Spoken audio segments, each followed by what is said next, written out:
experience of the Olympic champion. You can see her there in lane 8. She's got a good field against her here. Lamish will be tasked with taking them out in a reasonably quick 57.5. Hayilu, talented Ethiopian, silver medalist of the world indoors, but everybody was chasing this woman home. I think Mo from New York. She went and did a bit of shopping. It was her birthday, was it yesterday? I think? Yesterday, 20. So she posted a picture of herself outside Prado, and you would, wouldn't you, in Italy or in Rome? So happy birthday, belatedly. Will she give herself a nice present of a win here as well? Catriona Bisset of Australia, and Renelle Lamotte, who ran very well. I didn't say ran, in the end, ran well, got herself out of a tricky situation in Rabat earlier in the week. And then the world champion from 2019, Nakai from Uganda. What a surprise that was on that occasion. The often front-running Natoya Goule made the final in Tokyo, not quite the result she would have liked though. Almanza coming back into some form, having not done too much yet this year. Bello will get a huge cheer, the Italian. Gemma Reekie, 4th at the Olympic Games, the Scottish athlete representing Great Britain, of course, and had a bit of glandular fever herself early on in the season, and still gradually getting back into the sort of shape that she will need to go and contend at the World Champs, which she'd love to do. Lindsay Butterworth of Canada, and then on the inside, the quite impressive Mary Mora of Kenya, the African junior champion, formerly at 400 metres, now showing what she can do at 800 metres as well. So, Athing-Mu, the immensely talented 20-year-old as she is now, of course a teenager when she won that Olympic title, the world champion alongside. So Nakai in lane 7, Mo starts in lane 8, in between them, Lamotte and Bisset will be hoping that they can get in amongst it here, but they'll all be watching the American, I'm sure. She can win any way she likes. Right on the inside, the 400-metre specialist has got that speed to start off quick. Mora is just trying to give herself a good position. Gemma Reekie darting across. Lamish just having a look, the pacemaker. And Athing-Mu just slots right in on her shoulder through the first 200. Very impressive, not just runner, but also speaks extremely well for one so young. Athing-Mu very assured at the press conference yesterday, and one of 3 now 20-year-olds in this event with Keely Hodgkinson and Prudence Sekadiso, the South African. Very exciting times in this event. Well, we're looking for around 57.5. It's not going to be too far off that. Lamish has got them well stretched out here. Athing-Mu, there you go, 56.4, right on her shoulder, exactly where you'd expect it to be. So the others are now going to chase. Renelle Lamotte, after getting stuck in a box in Rabat, is in right up there this time. Nakai is there, Bisset is there, Bello's given herself a chance, Almanza, Reekie, they're all now going to have to work hard down the back straight.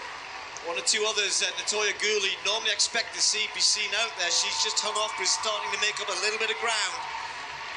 So Mo, with 200 to go, looks serene, looks comfortable, looks good. Had a little bit of time off herself. We expect to see her in Eugene, and she said, let's just wait and see what I can do here. And now she just stretches those legs and starts to move away. Bisset is going to try and attack Lamotte, and then there's others all chasing down the home straight. But look at the gap, look how far she's gone away. And she just does it almost imperceptibly, just striding away as others are struggling. Bello's finishing quickly for 3rd, but Athing-Mu, let's look at the time here. It's going to be incredibly quick. 1:57.02. Lamotte, with a good 2nd place for her. And Bello, it's a huge bellow from the crowd, if you pardon the pun. Athing-Mu. Well, I think it's interesting, isn't it, when you have all of that ability that she has, and 1:57 in the end, after 56-odd first lap, you might think, okay, maybe she would have liked to have been about 1:55. But as I mentioned, she's had to take some time off. She's coming back.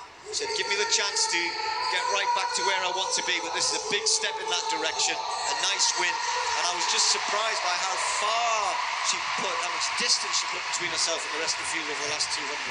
It's imperceptibly, you said in commentary, and it's exactly the word. It's just a really subtle change through the gears, particularly in the last stage, almost effortlessly. And if you look at the likes of Nakai, who was really having to work hard just to stay in contention, and that's what makes her so special. And that will have been noted as well by Keely Hodgkinson, of course, the other 20-year-old. 1:57.72 was the world lead until this evening, and that just sets it up nicely, doesn't it, for the next few weeks. Both the gold and silver medalists from Tokyo making their mark.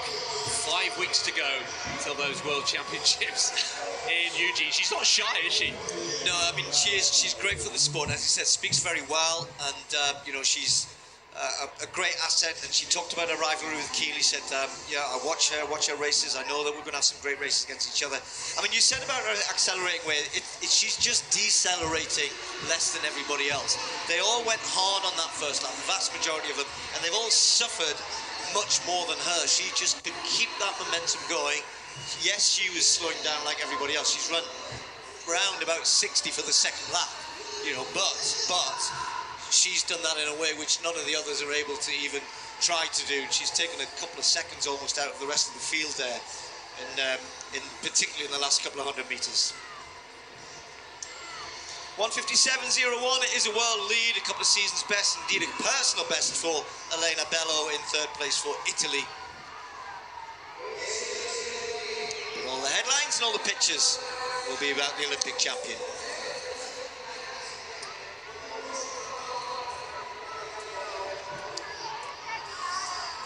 I think the prize money will more than make up for that trip to Praga. Or maybe not, I don't know. Expensive, right?